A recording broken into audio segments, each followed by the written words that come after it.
Hoje a gente vai falar de um dos casos brasileiros mais famosos e que repercutiu muito na mídia. E esse é um caso para aquelas pessoas que adoram a parte da investigação. Hoje a gente vai falar sobre o caso da Suzane von Richthofen. Oi, eu sou a Cibele e sejam bem-vindos à Terra do Medo.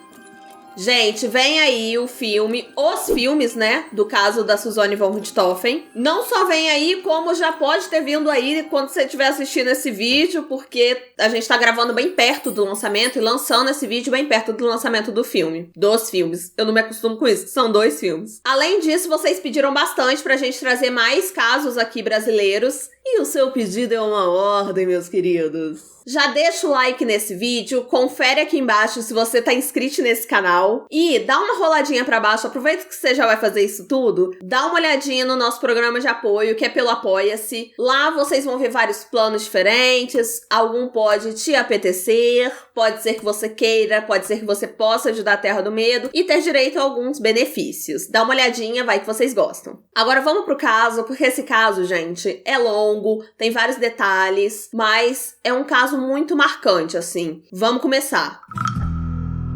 O Manfred Albert von Richthofen é um alemão que foi naturalizado brasileiro. Ele era engenheiro e a Marisia von Richthofen, ela era uma psiquiatra muito renomada. Eles eram um casal e eles tinham 2 filhos, o Andreas e a Suzane. A família, gente, vivia num padrão de vida bem elevado, bem elegância, bem ricos. E, ao mesmo tempo, eles viviam, assim, numa rotina bem rígida, assim, uma educação bem rígida que eles davam pros filhos. Eles moravam em Campo Belo, que fica na zona sul de São Paulo. E quando eu falei que a família era rica, gente, eu tava brincando, não. A família era muito, muito, muito rica. Os filhos, a Suzane e o Andreas, eles eram muito privilegiados, assim. A Suzane, com 18 anos, que era a idade que ela tinha quando tudo aconteceu, ela falava 3 línguas, uma delas era alemão, e ela tava fazendo direito na PUC. O Andreas, ele também falava várias línguas, e ele estava estudando nas escolas mais renomadas, assim. De acordo com relatos, a família era muito discreta, assim. Quando fala que a família era discreta, quem que veio aí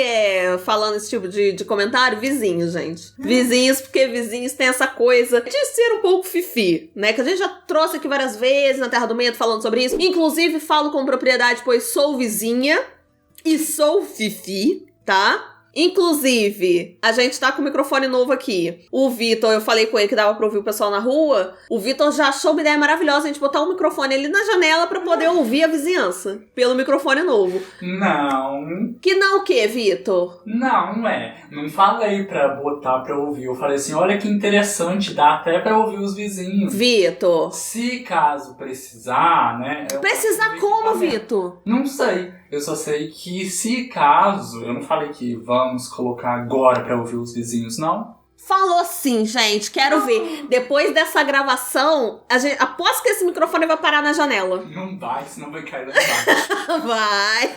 Não. Mas os relatos eram que a família era muito discreta, apesar deles terem uma casa enorme, chiquérrima, com piscina, lugar pra fazer grandes festas, eles nunca faziam, sim. Raramente eles faziam uma festa, raramente recebia pessoas em casa. E, segundo esses relatos também, a família não era muito carinhosa uns com os outros em relação a afeto, demonstração pública de afeto, assim.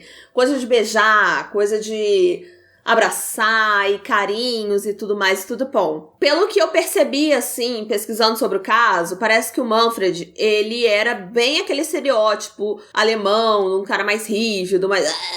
sabe? Então, nossa, eu não sei o que mas ele era essa pessoa mais séria, digamos assim. E ele levava muito isso pra dentro de casa. O Andreas, que é o irmão mais novo da Suzane, ele era fã de aeromodelismo. Que por si só já é uma coisa de gente rica, gente. Ser fã de aeromodelismo. Acho chique. E por conta disso, por ele ser fã, por ele gostar bastante, ele começou a fazer aulas de aeromodelismo. Quem levava ele nessas aulas era a Suzane. A Marisia levou eles na primeira aula, assim, pra matricular, pagar, coisa e tal. Mas quem levava o Andreas, basicamente todas as vezes, era a Suzane. E foi exatamente desta maneira que ela conheceu o Daniel Cravinhos, que é um personagem bastante importante aqui nessa história que a gente vai contar hoje.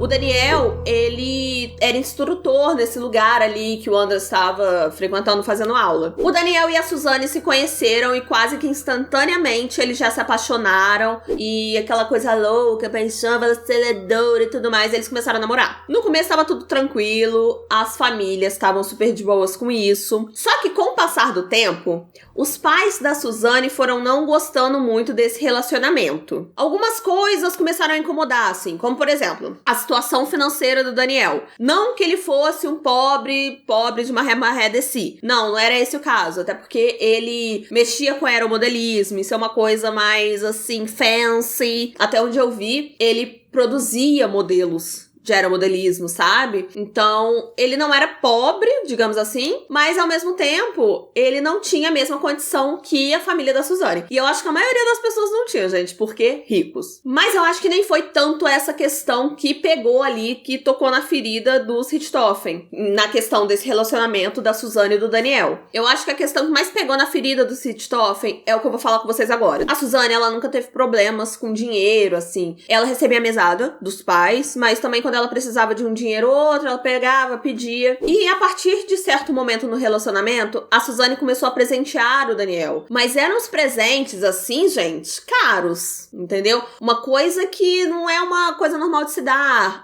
E várias vezes esses presentes eram dados fora de datas comemorativas. Então eram presentes dados sem motivo algum. Mas ainda assim, eu acho que o que mais pegou foi a questão de Suzane começou a usar drogas com o Daniel. Eu vendo de fora, eu penso muito que foi um acúmulo de pequenas coisas, assim. Questão financeira, talvez, não sei como que era essa questão, esse tipo de pensamento para o Manfred e a Marisia. Não tem como saber também, né? Eles não estão aqui pra falar. Mas pode ser que isso tenha incomodado no começo. Aí depois tem uma coisinha, tem a coisa dos presentes. Tá muito esquisito isso. Aí eu acho que o negócio da droga foi um negócio que, tipo assim, a gota d'água, sabe? Os pais da Suzane, inclusive, eles começaram a proibir o relacionamento deles, queria forçar a Suzane a terminar esse relacionamento, não continuar com ele. Isso foi uma motivação muito forte para várias discussões na família. Inclusive, tem relatos de que uma dessas discussões envolveu até polícia, sabe? Além disso, os pais da Suzane também já estavam ali com a ideia de querer mandar ela para estudar fora. Opinião minha, eu acho que tem muita questão de, vamos fazer ali ela ter um estudo melhor, isso influenciou bastante, mas eu acho que também era uma forma, mais um método de tentar afastar o Daniel e a Suzane. Bem, um tempo depois, Manfred e Marisia foram fazer uma viagem pra Europa, só os dois, e nesse meio tempo, a casa ficou sob a responsabilidade da Suzane e do Andreas. E nesse meio tempo, o Daniel tava ficando na casa. Ele praticamente morou lá com eles. Ficou esse tempo todo. E tem uma outra pessoa também que a gente vai ouvir falar mais dessa pessoa, mas é o Christian, que ele é o irmão do Daniel, é o Christian Cravinhos. Eles começaram a frequentar muito a casa nesse tempo. O Daniel passou a conviver bastante lá. E como não tinha supervisão dos pais da Suzane, eles faziam o que eles queriam. Inclusive usaram bastante dorgas e viveram ali, gente, uma lua de mel maravilhosa, porque eles não tinham a preocupação de ter ali a vigilância do Manfred, da Marisia, também não tinha a preocupação de, eles não podem ficar juntos e tal. Então, a Suzane era a patroa ali naquele momento. Ela era a maioral, e o Daniel também se sentiu muito maioral ali. Eles estavam numa posição de poder que eles não estavam até então. Depois disso, o casal voltou pra casa e tudo voltou, a rotina voltou a ser a de antes. Só que no dia 31 de outubro de 2002, a história dessa família iria mudar pra sempre e chocaria o país inteiro, assim. Era uma quinta-feira, o Daniel e a Suzane pegaram o Andreas, botaram dentro do carro e levaram pro Lan House pra ele jogar um CSzinho ali de boa. Depois disso, eles encontraram com o Christian, botaram o Christian dentro do carro e eles seguiram de volta pra casa da Suzane. Eles chegaram lá por volta de 11 e pouco da noite, meia-noite. A Suzane, então, abriu a porta para os irmãos Cravinhos entrarem na casa dela. Os dois estavam com barras de ferro na mão. Foi então que a Suzane subiu até o segundo andar para conferir se os pais dela estavam realmente dormindo. E quando ela viu que eles estavam, ela deu um sinal para os meninos. E esse sinal dizia que eles podiam subir até lá. A Suzane separou várias sacolas, várias luvas. Tudo ali eles estavam preparando para deixar o menor rastro possível. E, gente, uma coisa que me chama bastante atenção nesse caso é justamente isso. Porque eles fizeram toda a preparação para esse caso da seguinte forma: eles estudaram CSI. Sim, CSI, gente, aquela série. E assim, eu não consegui entender como que eles chegaram nesse nível de burrice, assim, porque é uma série, tá?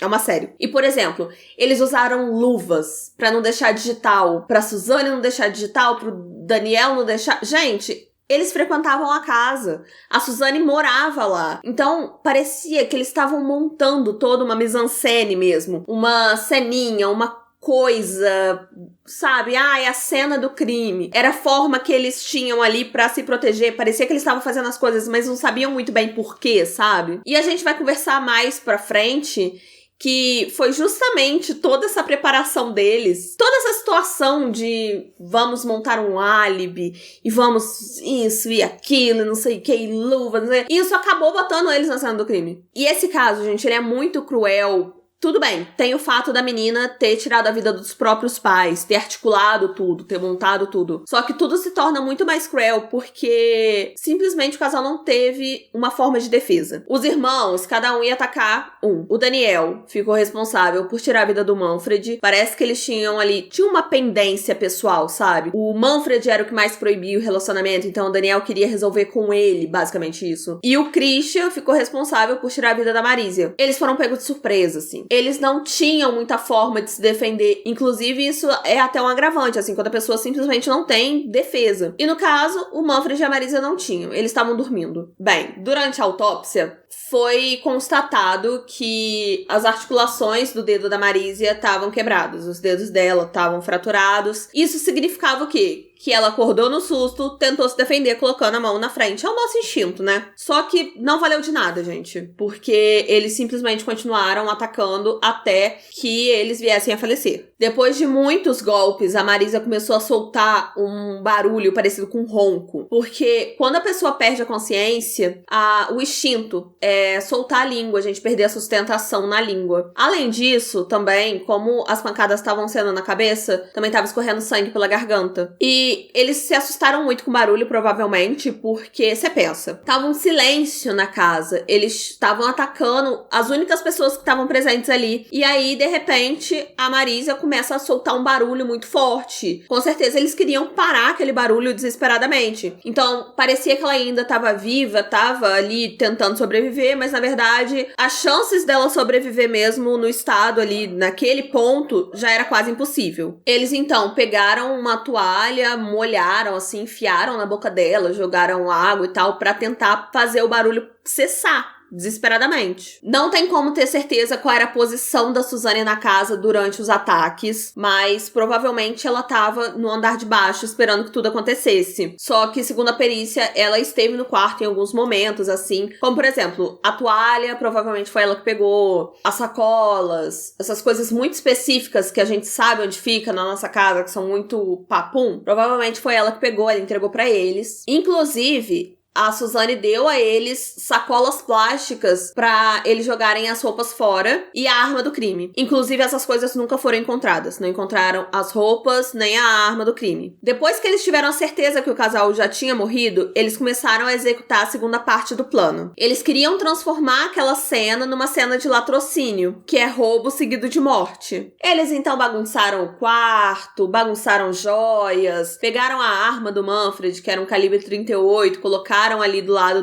do corpo. Depois disso, eles foram até o escritório do Manfred e lá eles sabiam que tinha uma maleta com dólar, real, euro, tudo quanto é tipo de moeda que você imaginar. Mentira, gente. Só dólar, real e euro mesmo. Mas a Suzane sabia o valor específico que tinha dentro daquela maleta. Ela chegou a abrir com a senha, mas aí eles pensaram assim, não, mas se a pessoa está roubando, a pessoa não sabe a senha. Então eles rasgaram, assim, com uma faca e tal, pra tirar o dinheiro lá de dentro. Eles remexeram em joias, mas eles não levaram todas as joias. As mais baratas eles deixaram as bijuterias, coisa e tal, espalhadas. E esse dinheiro que eles roubaram dessa maleta foi entregue ao Christian, meio que como se fosse um pagamento ali pela execução do crime. Guardem essa informação. Inclusive, essa suspeita de latrocínio, gente, foi altamente duvidada logo de cara pelos investigadores, porque foi isso que eu falei, assim. Eles bagunçaram o quarto, que era o lugar que o casal tava, e bagunçaram o escritório, onde tinha o dinheiro, acho que as joias ficavam lá também, mas só onde era de interesse deles. O resto da casa estava um brinco. Não foram tão espertos assim. Não é mesmo? E, gente, quando a pessoa vai assaltar uma casa, principalmente casa de gente rica, a pessoa vai remexer em tudo. A não ser que quem está roubando já conheça muito bem a casa.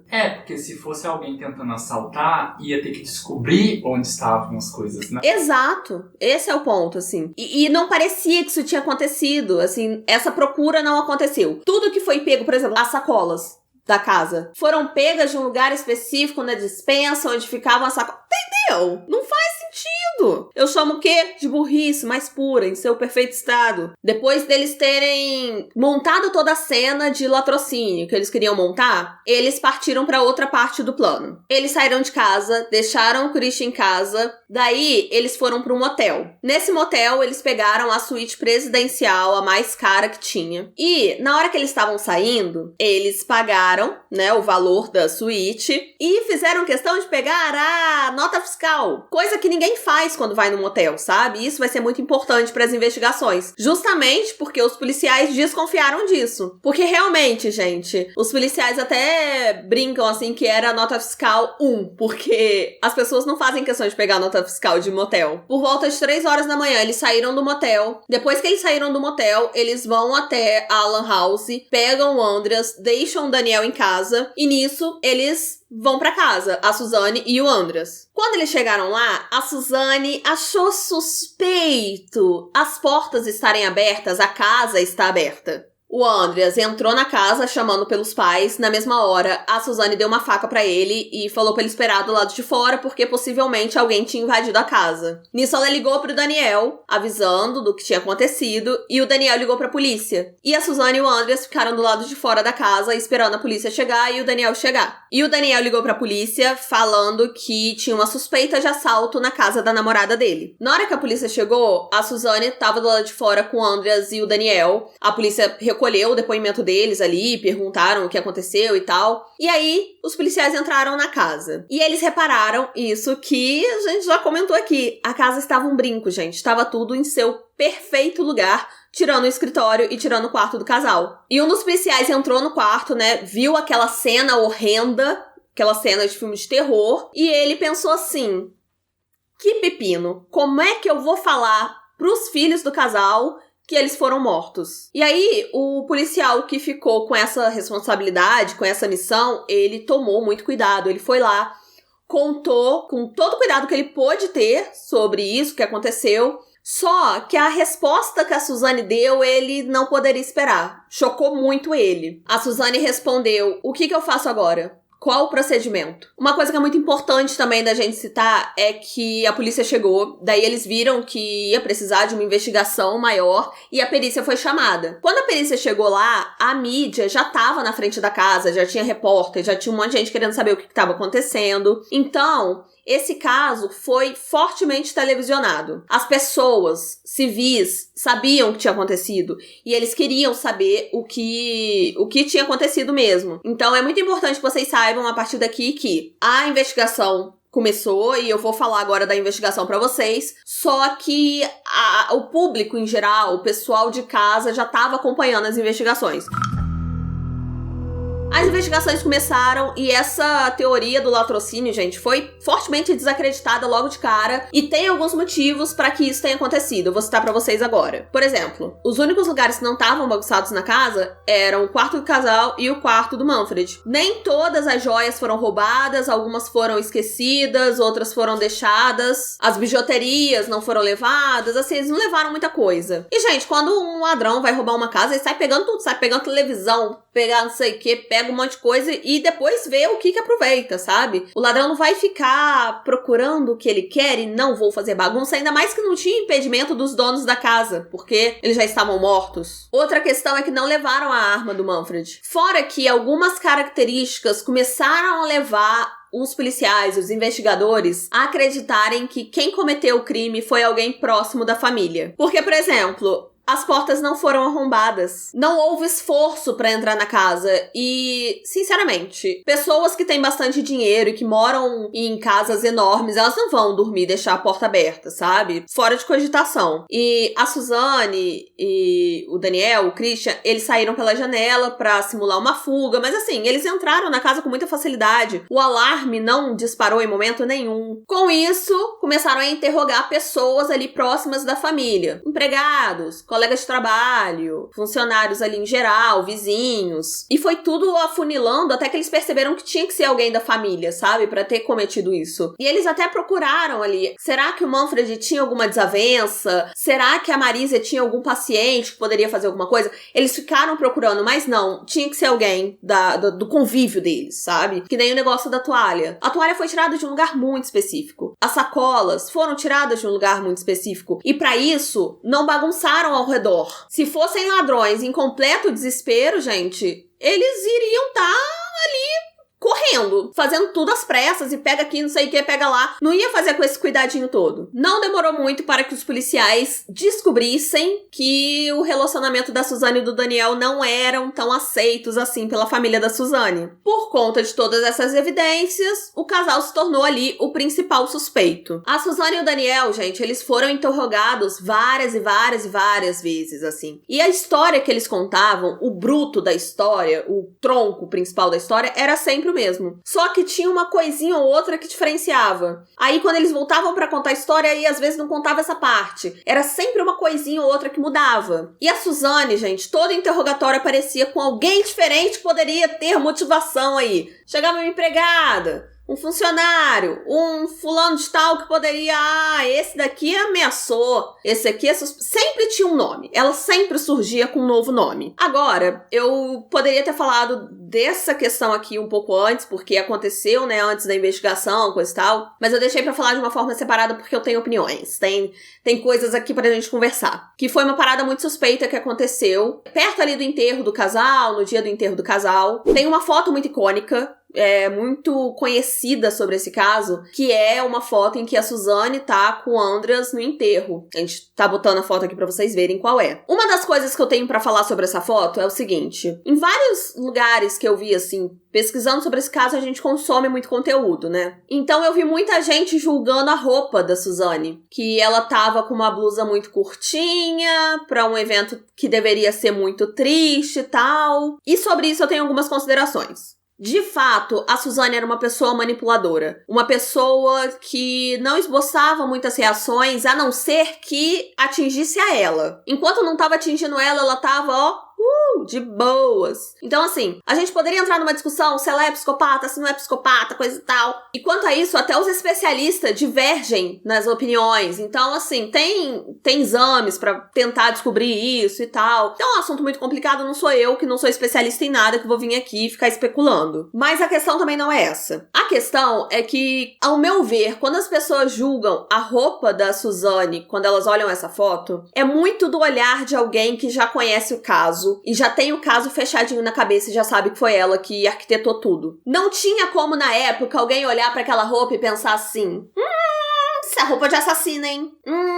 Ela é psicopata, hein? Ó, essa roupa aí, sei não. Roupinha de quem não se importa. E uma coisa que a gente sempre tenta falar aqui nos vídeos e nos podcasts da Terra do Medo é sobre anacronismo. E é muito importante a gente pensar aqui: quem estava no enterro, quem viu aquela roupa no dia que estava acontecendo, não sabia do final da história. Então, não sabia que era ela que arquitetou tudo. E vamos combinar, vocês olhando pra essa foto, vocês jogam ali no Google, anos 2000, você vai ver que a Suzane não está fugindo da moda, da tendência da época. E quando eu falo moda, eu não falo que ela se arrumou toda pra ir no enterro. Eu falo que as roupas cotidianas eram essas. Gente, anos 2000 foi a época da cintura baixa. É horrível? É horrível. É desconfortável? É desconfortável. Mas era o que se usava. Falando de pessoas magras, claro. Vai uma pessoa gorda usar uma cintura baixa, sabe? Não consegue porque não acha o tamanho. E também vai lá, vai usar, vai ser julgado pela sociedade. Enfim, outra discussão, mas...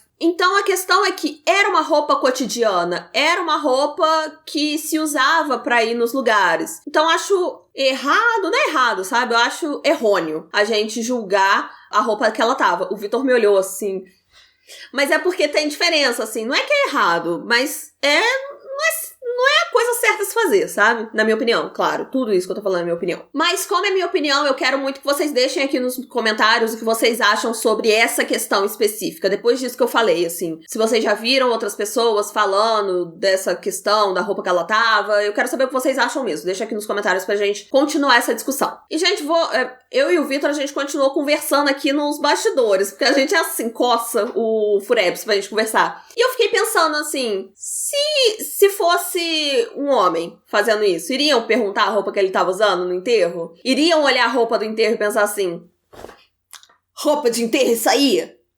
Não sei, hein? Não tô defendendo a Suzane, gente, não tô mesmo. Eu só acho que roupa não é justificativa para nada. A não ser em casos específicos e a não ser, por exemplo, se ela fosse vestida de patati patatá, realmente seria uma coisa esquisita. Claro que tem certos momentos que o Vitor sempre me julga nos exemplos que eu dou. Mas vocês entenderam, assim? Ela tá com uma roupa curta não quer dizer nada, assim. Quer dizer que talvez, no máximo, ela não pensou direito na roupa que pegou, sabe? Olhando por outro ângulo, poderia pensar assim, cara, ela não tava com cabeça de pensar na roupa, ela pegou a primeira roupa que tava na frente dela. Vitor tá concordando. Gente, tem que ter uma câmera no Vitor aqui pra ver todas as reações dele, é maravilhoso, eu recomendo. Mas vamos voltar ao caso. Uma coisa bem suspeita, bem polêmica que aconteceu foi o seguinte. Depois ali do enterro dos pais, os policiais foram na casa da Suzane. E, gente, tava rolando uma pool party. O que? Tava ela, o Daniel, e eles estavam ali na piscina, aproveitando o dia. A Suzane atendeu os policiais com um cigarinho nos dedos. E o que eu acho que é pior de tudo, ela foi andando pela casa e ela tava apresentando os locais pros policiais como se fosse um tour turístico, sabe? Aqui é o escritório onde roubaram a maleta do dinheiro. Aqui é o quarto onde meus pais foram assassinados. Foi uma coisa mais ou menos assim que rolou, sabe? Isso sim é suspeito. Vocês entendem a diferença disso? E a roupa que ela tá usando no enterro? Sabe? Isso é uma coisa que se a gente pegar, independente do momento em que a gente tá na história, sabendo ou não o final dela, isso é uma coisa que a gente vai pensar assim, pera, isso é uma coisa sensata, isso é uma coisa que uma pessoa inocente faria? A nossa reação é a mesma daquele TikTok. Peraí, tipo isso. Peraí. Mas assim, não que também a pessoa não possa voltar a ter a vida normal um tempo depois, né? Sim, eu ia falar isso que o Vitor falou agora. Cada pessoa tem a sua forma de reagir de qualquer maneira, assim. Até essa reação que ela teve, até essa resposta que ela teve quando o policial contou, qual o procedimento? O que eu faço? É muito suspeito, gente, é muito suspeito. Mas pode ser que alguém inocente tenha essa reação. Claro que policiais estão muito mais aptos investigadores estão muito mais aptos a perceber esse tipo de coisa do que a gente. Mas eu acho que no caso da Suzane, é muito a junção de várias peças de um mesmo quebra-cabeças. Agora, gente, a gente vai voltar às investigações. Parêntese fechado com sucesso. Mas é uma parte do caso que eu penso assim... Sabe aquele meme Stonks? É esse meme. Eu vou botar o meme aqui, o Stonks, pra vocês. Eu não, o Vitor, que o Vitor que vai estar editando esse vídeo aí. Oi, Vitor do futuro. Tô mandando você botar um monte de coisa aí e você vai botando, tá? As investigações estavam lá, continuando e tal... Até que certo momento chegou o conhecimento dos senhores policiais que o Christian Cravinhos, ora pois, o irmão do Daniel, tinha comprado uma moto pagando no dinheiro e parte desse dinheiro eram dólares. Gente, eu não consigo mensurar a questão da burrice nesse caso, assim. O caso tava repercutindo pra caramba, gente. Tava todo mundo sabendo do que tava acontecendo. O menino vai lá e me compra uma moto com dólar. Não existe isso, a possibilidade de uma dificuldade cognitiva dessa. Ele comprou com dólar? Ele comprou, uma parte do dinheiro era dólar. O dólar tinha roubado lá do Manfred. Mas aí como que a polícia ficou sabendo? A pessoa da concessionária que tava vendendo a moto, ele achou esquisito. Ele olhou aquilo, peraí. Uma pessoa foi lá e comprou com dólares? Quem anda com dólar, gente? Assim? E aí, o cara da concessionária ligou, olha, acabaram de sair daqui com uma moto, pagaram em dólar, como é que eu faço? Pode ser que tenha alguma coisa. Ainda teve ali um rolê de que o Christian não comprou no nome dele, porque ele não podia e tal, ele pediu o nome emprestado de um amigo. Gente, presta nome pros outros não, tá? Isso é um conselho que eu dou pra vocês, não empresta nome não, mas não tem nada a ver com o caso não, é só dica de vida. Nath Finanças. Mas enfim, a partir daí, o Christian já foi chamado pra prestar depoimento. Primeiramente, o Christian começou a contar que, não, esse dinheiro aí é umas economias que eu tava fazendo, minha avó me deu uns dólares. Mas a polícia, olha, não colou não, até porque ele era usuário de drogas, gente. Então a polícia, na mesma hora, pensou assim, como é que um usuário de drogas vai fazer economia, gente? A conta não bate, não fecha. E, gente, o Christian, ele era a pessoa que tava... Ele foi enfiado nisso. Tô falando que ele é inocente não, tá? Não existe isso de inocente, não. Ele não é inocente. Ele é tão culpado quanto Daniel e Suzane. Mas ele foi enfiado nisso aí porque ele disse que ele tava devendo um favor pro Daniel, né? Aí ele foi pra meio que acabar com essa dívida e tal. E eu fico pensando assim, ele com certeza entrou nessa situação, claro, visando dinheiro também e tal. Gente, não era um pepino dele, entendeu? Aí ele começou a ficar pressionado ali na hora do interrogatório e tal. Chegou um momento em que ele simplesmente falou, eu sabia que a casa ia cair. É basicamente o que eu faria, gente, não aguento pressão, não. Eu iria falar assim, gente, é isso aí. Gente, porque imagina a pressão, sabe? E até então, Suzane e Daniel estavam lá fazendo a cena. Estavam, não, a gente não fez nada. Eu tô sofrendo, coisa e tal. Mas aí, sem ter por onde correr, a Suzane e o Daniel acabaram confessando. Uma coisa também que eu nem botei no roteiro pra conversar isso com vocês, mas me veio na cabeça, que a Suzane, eu falei já que a Suzane era muito manipuladora, né? E na época, ela usou muito a manipulação dela, a questão da imagem dela. Ela é essa pessoa bem padrão, uma lourinha e tal, branca. Então, em vários momentos, em várias entrevistas, a gente vê ela com roupinha rosa, de neném, de filhinha. Ai, tão frágil, cuide de mim e tal.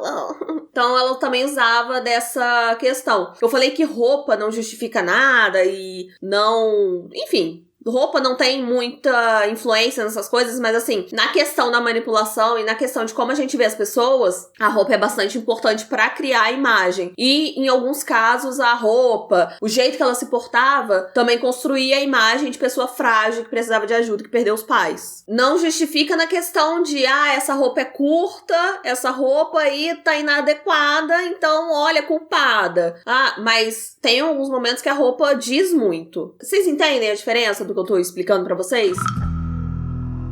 O julgamento deles durou 6 dias, aconteceu em julho de 2006, e os depoimentos deles não batiam, aquela coisa, né, dos interrogatórios também. A Suzane afirmava que não tinha participado dos assassinatos. Ficou muito essa coisa de um atirar a culpa pra cima do outro, sabe? O Daniel falava que era a Suzane falava que era Daniel. A Suzane chegou a falar que quem fez todo o plano, quem pensou em tudo foram os irmãos Cravinhos, que ela não teve nada a ver. O Christian chegou a colocar a culpa inteira no Daniel, ele chegou a falar que ele não participou de nada, que ele só confessou pra poder proteger o irmão. Segundo o relato dele também, ele tentou convencer a Suzane e o Daniel a não irem pra frente com o plano, mas não deu certo, eles estavam irredutíveis. Mas depois, em um outro depoimento, ele confessou de novo, falou que ele realmente participou de tudo e foi ele que atacou a Marísia. E realmente, tudo já tava levando a ser eles, né, os assassinos, mas, por exemplo, a arma do crime não foi encontrada. E tinha umas marcas específicas no rosto do Manfred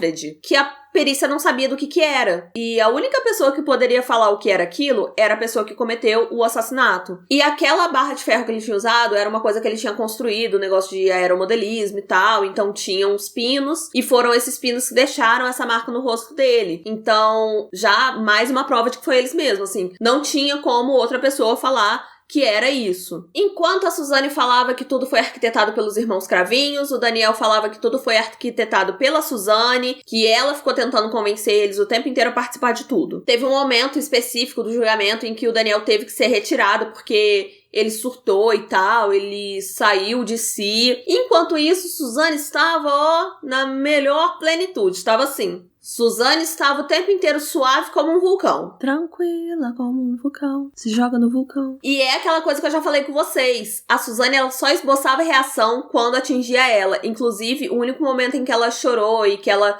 esboçou algum tipo de reação mesmo foi quando ela soube da pena dela, que ela ia ser presa, que não ia ter como escapar. Os 3 foram considerados culpados de duplo homicídio qualificado. O Daniel foi condenado a 39 anos de prisão e 6 meses, a Suzane a 39 anos e o Christian a 38. Atualmente, enquanto a gente tá gravando esse vídeo aqui, a Suzane tem 37 anos de idade e ela tá cumprindo o regime semiaberto dela lá em Tremembé. A primeira vez que ela saiu da prisão foi em 2016, 10 anos depois dela ter sido presa, que ela foi presa em 2006. E como eu falei, ela tá em regime semiaberto, o Daniel também tá em semiaberto e o Christian tá em regime aberto. E outra coisa, eu vejo muitas pessoas esbravejarem na internet toda vez que a Suzane sai da cadeia. Aí ela sai, geralmente é Dia dos Pais, alguma data comemorativa, e as pessoas ficam revoltadas quando ela sai em Dia dos Pais. E é muito complicado, assim, porque a justiça não funciona de forma individual. Não é que vão pegar o caso dela específico, que as pessoas ficam revoltadas porque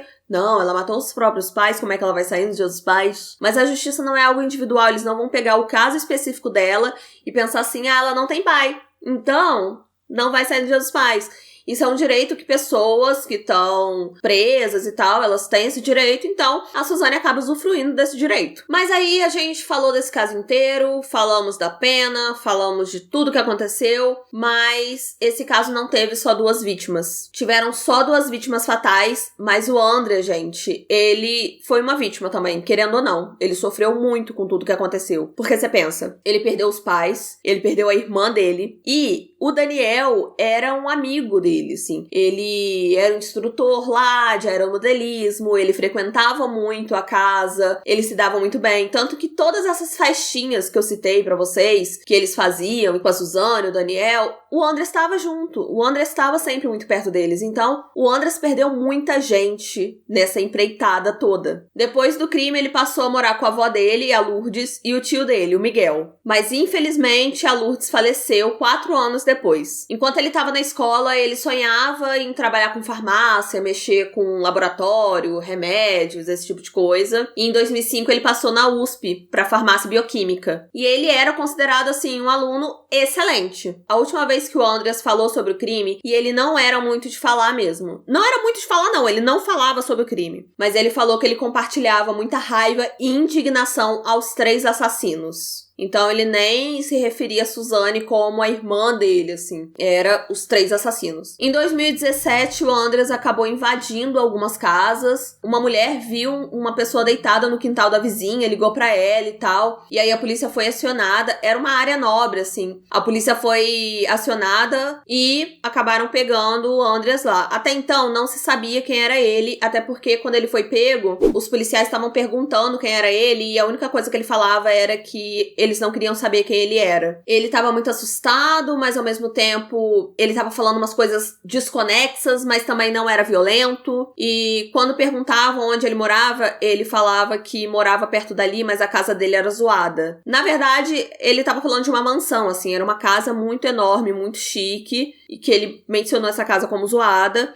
E era uma casa que ficava muito perto de onde tudo aconteceu. Ele só foi reconhecido como Andrés no hospital, quando viram lá o estado dele, ele tava com as roupas sujas. No prontuário dele tava escrito que ele tava com a higiene precária, que os olhos dele estavam vidrados. Então ele tava num estado completamente, assim, bem fora de si, bem esquisito mesmo. E tem uma coisa também, ele carregava sempre com ele, e ele não soltava, uma medalha. E essa medalha tava cunhada, assim, von Richthofen. Sempre tava junto dele. Então é o mesmo sobrenome que ele carregava e que ele não queria dizer e que não queiram saber quem sou eu, mas ao mesmo tempo estava agarrado junto com ele. Esse caso é bastante pesado, mas ao mesmo tempo ele é bem famoso, assim, justamente por conta da investigação, essa questão de eles terem usado programas para montar todo o crime, montar toda a cena e tal. E eu acho que eu já falei durante o vídeo tudo que eu acho sobre esse caso. Eu quero saber o que vocês acham, se vocês viveram, se vocês lembram de tudo isso. E comenta aqui embaixo embaixo os próximos casos que vocês querem que a gente traga aqui na Terra do Medo. E já que você tá aqui, assiste esse vídeo aqui que o YouTube tá te recomendando, ou então vai pra playlist de crimes reais. Eu espero que vocês tenham gostado do vídeo, um beijo e até a próxima.